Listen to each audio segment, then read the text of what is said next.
Shalom Elohim, haleluya, puji nama Tuhan. Semangat pagi Bapak Ibu Saudara yang dikasihi Tuhan kita, Yesus Kristus. Jumpa lagi bersama saya Pendeta Samuel Mabuntu dalam Renungan Pagi ke 2384 hari. Renungan pagi ini mengudara. Puji Tuhan. Bapak Ibu Saudara yang dikasihi Tuhan, sebelum kita membaca, mendengarkan, dan merenungkan firman Tuhan hari ini, mari kita berdoa, minta pimpinan Roh Kudus. Kita berdoa. Bapa di surga, berbicaralah kepada kami semua. Pakai firman Tuhan ini untuk menegur kami, menasihati kami, meneguhkan iman percaya kami, dan memberkati kami semua. Di dalam nama Tuhan Yesus yang adalah firman Allah yang hidup, kami berdoa. Amin. Haleluya. Bapak Ibu Saudara yang dikasihi Tuhan, bersama dengan saya kita akan belajar Alkitab dari kitab Kejadian sampai kitab Wahyu. Mari buka Alkitab kita. Lukas pasal 2 ayat 41 sampai ayat 52. Di bawah perikop Yesus pada umur 12 tahun dalam bait Allah. Demikian firman Tuhan. Tiap-tiap tahun orang tua Yesus pergi ke Yerusalem pada hari raya Paskah. Ketika Yesus telah berumur 12 tahun, pergilah mereka ke Yerusalem seperti yang lazim pada hari itu. Sehabis hari-hari perayaan itu, ketika mereka berjalan pulang, tinggallah Yesus di Yerusalem tanpa diketahui orang tuanya. Karena mereka menyangka bahwa ia ada di antara orang-orang seperjalanan mereka. Berjalanlah mereka sehari perjalanan jauhnya, lalu mencari dia di antara kaum keluarga dan kenalan mereka. Karena mereka tidak menemukan dia, kembalilah mereka ke Yerusalem sambil terus mencari dia. Sesudah 3 hari mereka menemukan dia dalam bait Allah. Ia sedang duduk di tengah-tengah alim ulama sambil mendengarkan mereka dan mengajukan pertanyaan-pertanyaan kepada mereka. Dan semua orang yang mendengar dia sangat heran akan kecerdasannya dan segala jawab yang diberikannya. Dan ketika orang tuanya melihat dia, tercenganglah mereka. Lalu kata ibunya kepadanya, "Nak, mengapakah engkau berbuat demikian terhadap kami? Bapamu dan aku dengan cemas mencari engkau." Jawabnya kepada mereka, "Mengapa kamu mencari aku? Tidakkah kamu tahu bahwa aku harus berada di dalam rumah Bapakku?" Tetapi mereka tidak mengerti apa yang dikatakannya kepada mereka. Lalu ia pulang bersama-sama mereka ke Nazaret, dan ia tetap hidup dalam asuhan mereka. Dan ibunya menyimpan semua perkara itu di dalam hatinya.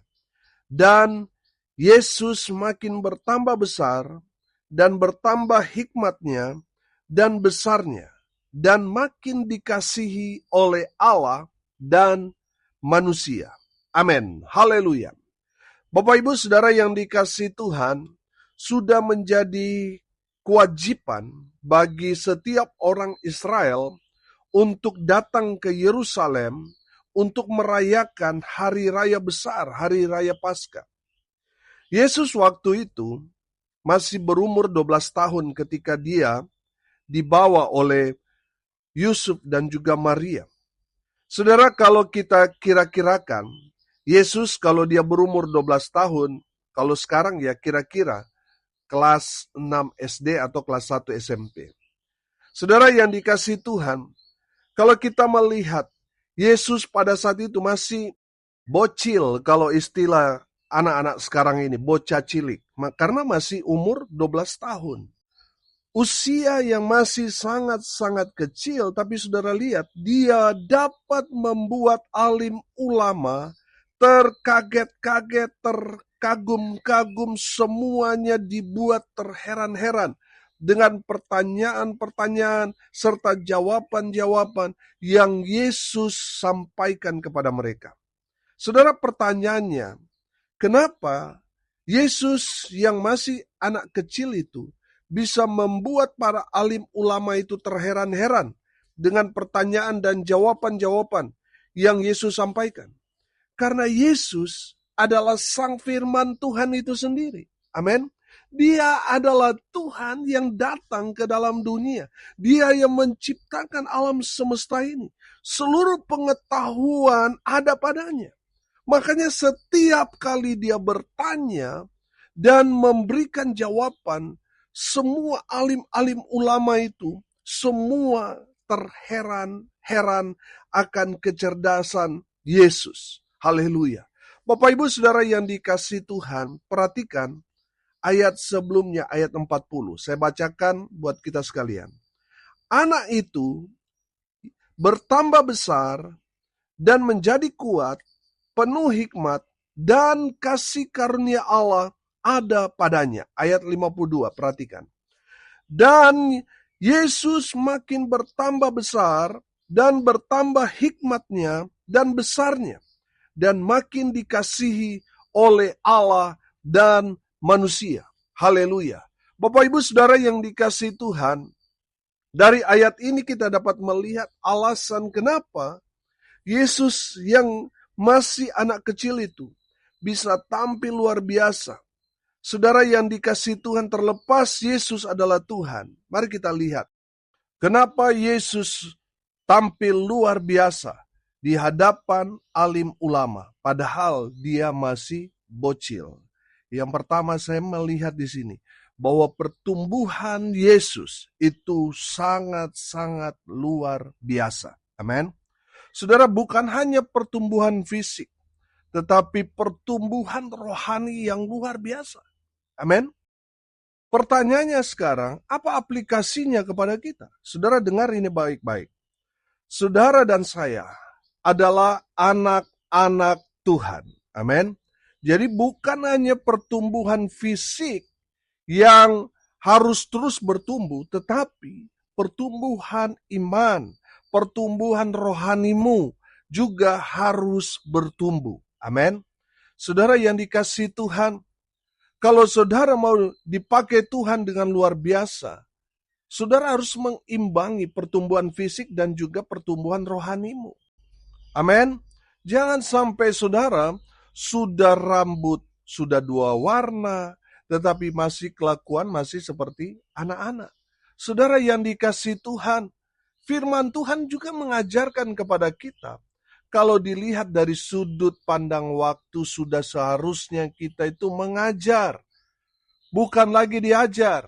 Saudara yang sudah Kristen dari nenek moyang saudara, sudah seharusnya saudara itu bertumbuh imannya. Bukan lagi dilayani, tetapi seharusnya sekarang saudara sudah melayani. Amin. Saudara yang dikasihi Tuhan, kalau saudara masih dilayani sampai sekarang, saudara itu menandakan saudara mengalami stagnasi dalam pertumbuhan iman. Saudara yang dikasihi Tuhan, dengar ini baik-baik. Yesus kecil sangat luar biasa karena dibarengi dengan pertumbuhan fisik dan juga iman. Rohaninya luar biasa. Amin. Haleluya. Saudara, Tuhan juga mau saudara dan saya itu seperti Yesus. Amin. Pertumbuhan fisik saudara terus bertumbuh dibarengi dengan pertumbuhan iman. Amin. Haleluya. Saudara, yang kedua, yang luar biasa dari Yesus kecil ini, hikmatnya terus bertambah. Amin. Saudara, firman Tuhan ini berkata, dan bertambah hikmatnya. Haleluya. Saudara yang dikasihi Tuhan, apa itu hikmat? Saudara, kalau kita belajar apa itu hikmat, kita akan menemukan bahwa hikmat itu adalah kemampuan untuk memahami dan menerapkan pengetahuan tentang baik dan buruk, serta kemampuan untuk menilai orang, menilai barang, menilai kejadian, dan situasi. Amin. Saudara, hikmat juga dapat diartikan sebagai kebijakan, kearifan, kecerdasan yang luar biasa melebihi daripada yang lain. Saudara yang dikasihi Tuhan, perhatikan. Yesus yang masih anak kecil, masih berumur 12 tahun itu, hikmatnya sungguh luar biasa. Saudara dengar ini baik-baik, aplikasi buat kita sekarang orang percaya. Saudara dan saya adalah anak-anak Tuhan. Amin. Haleluya. 1 Korintus pasalnya pertama ayat 30 berkata begini. Tetapi oleh Dia kamu berada dalam Kristus Yesus yang oleh Allah telah menjadi hikmat bagi kita. Ia membenarkan dan menguduskan dan menebus kita. Haleluya. Bapak Ibu Saudara perhatikan ini. Saudara yang berada di dalam Kristus Yesus, atau saya sederhanakan, kalau Yesus ada di dalam dirimu, dalam hatimu, saudara akan dipenuhi dengan hikmat dari Tuhan. Amin. Haleluya. Saudara, saya percaya seorang yang ada Yesus dalam dirinya, dia akan semakin arif, dia akan semakin bijaksana, pengetahuan-pengetahuan yang luar biasa Tuhan akan inspirasikan dalam kehidupannya. Amin. Saudara yang dikasihi Tuhan, kalau saudara mau terus bertambah-tambah hikmat dari Tuhan, saudara harus hidup di dalam iman kepada Kristus Yesus Tuhan. Maka Tuhan akan menginspirasikan saudara. Hikmat-hikmat Tuhan yang besar dalam kehidupan saudara dan saya. Amin. Haleluya. Saudara yang dikasihi Tuhan, saudara perhatikan bahwa anak sekecil Yesus masih berumur 12 tahun. Saudara perhatikan, berdiskusi dengan alim ulama. Saudara, kalau kita mau melihat, dia ada di tengah-tengah tokoh-tokoh agama. Kalau sekarang mungkin titel mereka sudah S2, S3, saudara. Tapi saudara lihat, Yesus dapat mengimbangi perbincangan, diskusi pada saat itu. Bahkan mereka sendiri, firman Tuhan dikatakan, mereka sangat heran akan kecerdasannya. Saudara, mereka alim ulama ini, setiap hari mungkin bantal tidur mereka itu, saudara, mungkin kitab, saudara. Mereka 24 jam ada di rumah Tuhan belajar hukum Taurat. Saudara, mereka tidak dapat menyaingi hikmat dari Yesus Kristus Tuhan. Haleluya. Bapak Ibu Saudara yang dikasihi Tuhan, saya percaya seseorang yang ada Yesus dalam dirinya, dia akan dipenuhi oleh hikmat dari Tuhan. Saudara, dengar ini baik-baik. Kecerdasan berbeda dengan hikmat. Kecerdasan, kepintaran saudara bisa dapat ketika saudara menempuh jalur pendidikan. Saudara, saya mau bilang, walaupun mungkin saudara S1, S2, S3, belum tentu saudara berhikmat. Hanya orang yang ada Yesus dalam dirinya yang akan dipenuhi oleh hikmat Tuhan. Saudara pintar, saudara cerdas karena pendidikan saudara S2, S3. Tetapi belum tentu saudara berhikmat. Hikmat itu hanya dapat saudara peroleh ketika saudara hidup di dalam Yesus Kristus Tuhan. Maka Tuhan akan memberikan hikmat itu kepada orang-orang yang takut akan Tuhan. Haleluya. Saudara yang dikasihi Tuhan, sudah seharusnya kita anak-anak Tuhan juga bertambah-tambah hikmatnya. Yang ketiga, Yesus makin dikasihi Allah dan manusia. Amin. Saya menangkap di sini bahwa Tuhan Yesus menerapkan hukum kasih. Amin. Dia mengasihi Allah dan juga mengasihi sesama manusia. Amin. Saudara yang dikasihi Tuhan, tidak heran Yesus semakin hari semakin dikasihi Allah dan orang-orang di sekitarnya semakin cinta Yesus. Haleluya. Saudara, ada berapa banyak orang mau berusaha berupaya supaya dikasih Allah, tetapi hubungan dia dengan sesamanya tidak baik. Ini yang seringkali jadi masalah.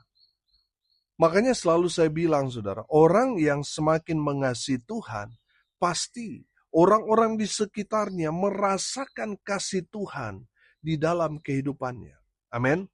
Firman Tuhan kan mengajarkan kepada kita, kasihilah Tuhan Allahmu dengan segenap hati, segenap jiwa, segenap akal budimu, dan apa? Kasihilah sesamamu manusia seperti dirimu sendiri. Amin. Jadi saudara, orang yang mengasihi Tuhan, pasti orang-orang di sekitarnya akan merasakan kasih Tuhan itu dalam kehidupan kita. Banyak kali kita mendengar, menyaksikan bahwa orang sudah pelayanan, oh dia kalau khotbah, dia kalau pimpin pujian, waduh hikmatnya luar biasa. Orang itu bisa nangis-nangis di saat memuji menyembah Tuhan. Orang mendengar khotbahnya bisa bertobat dan sebagainya. Tetapi ketika dia pulang rumah, dia kasar sama istrinya.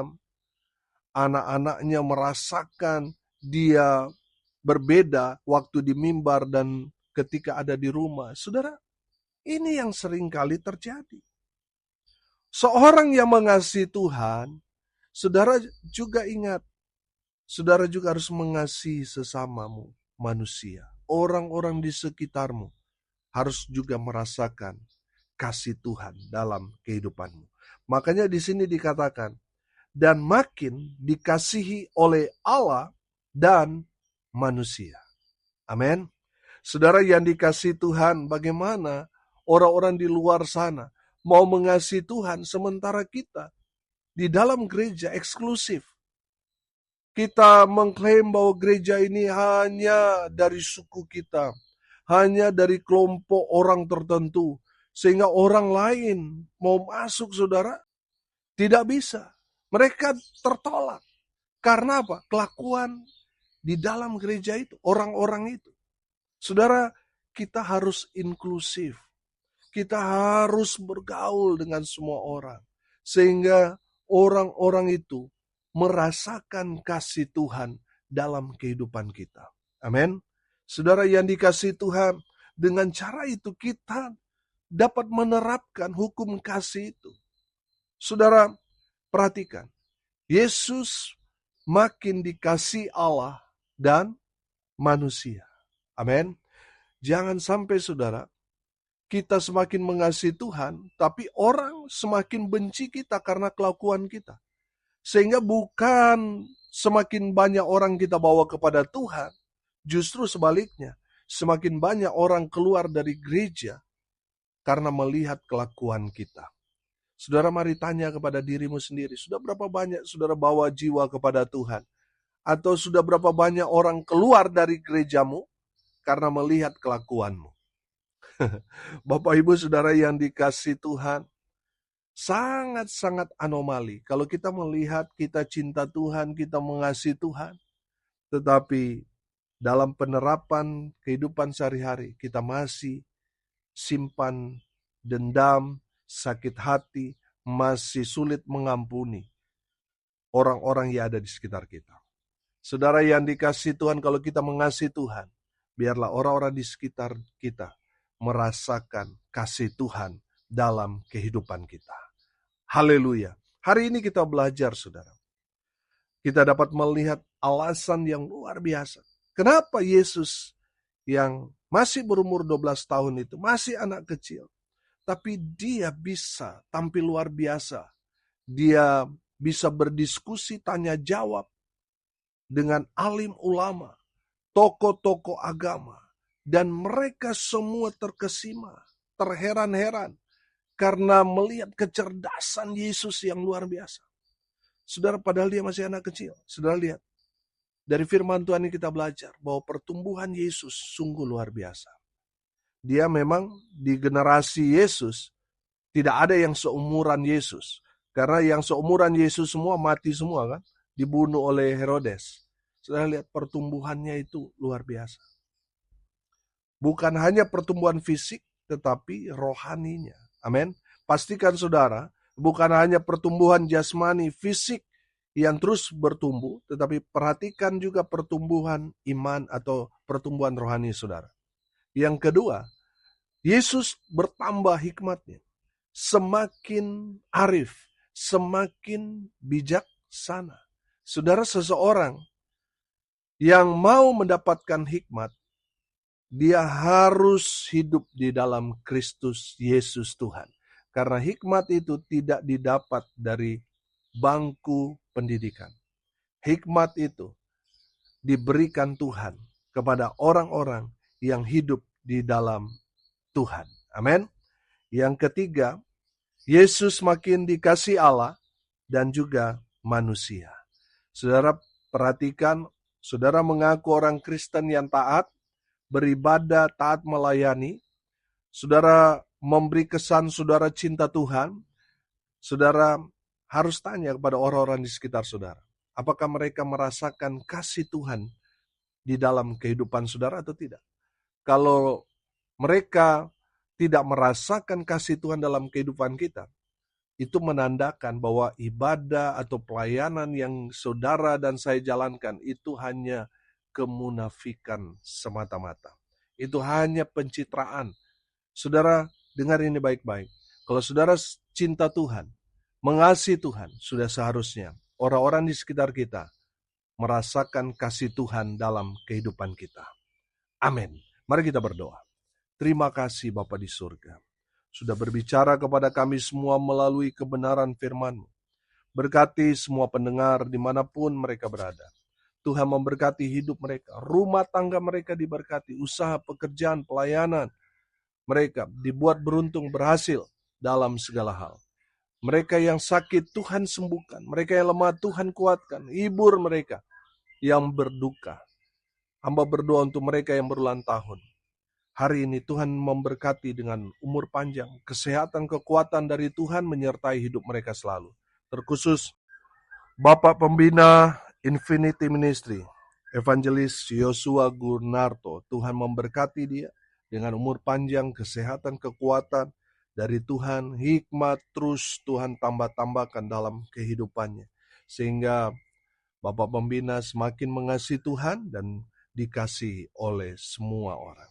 Hamba berdoa di dalam nama Tuhan Yesus, juga bersyukur kami keluarga Pendeta Samuel Mawuntu Carita berulang tahun usia pernikahan kami yang ke-20 tahun. Tuhan terus memberkati rumah tangga kami, keluarga, pelayanan kami semakin dipakai Tuhan dengan luar biasa. Bapa di surga, hamba berdoa biarlah berkat Tuhan turun memenuhi semua pendengar dimanapun mereka berada. Bapak Ibu Saudara yang dikasihi Tuhan, arahkanlah hatimu kepada Tuhan dan terimalah berkat dari Tuhan Yesus. Tuhan memberkati engkau dan melindungi engkau. Tuhan menyinari engkau dengan wajahnya dan memberi engkau kasih karunia.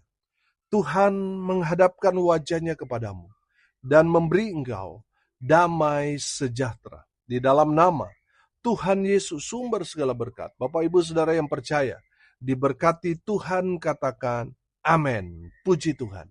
Bapak Ibu Saudara yang dikasihi Tuhan, kalau saudara merasa diberkati melalui renungan pagi, bagikan juga kepada saudara-saudara yang lain supaya mereka juga diberkati, karena untuk itulah kita dipanggil, untuk jadi berkat. Salam kasih dari Bali. Saya Pendeta Samuel Mawuntu. Sampai jumpa besok pagi. Tuhan Yesus memberkati kita semua. Haleluya.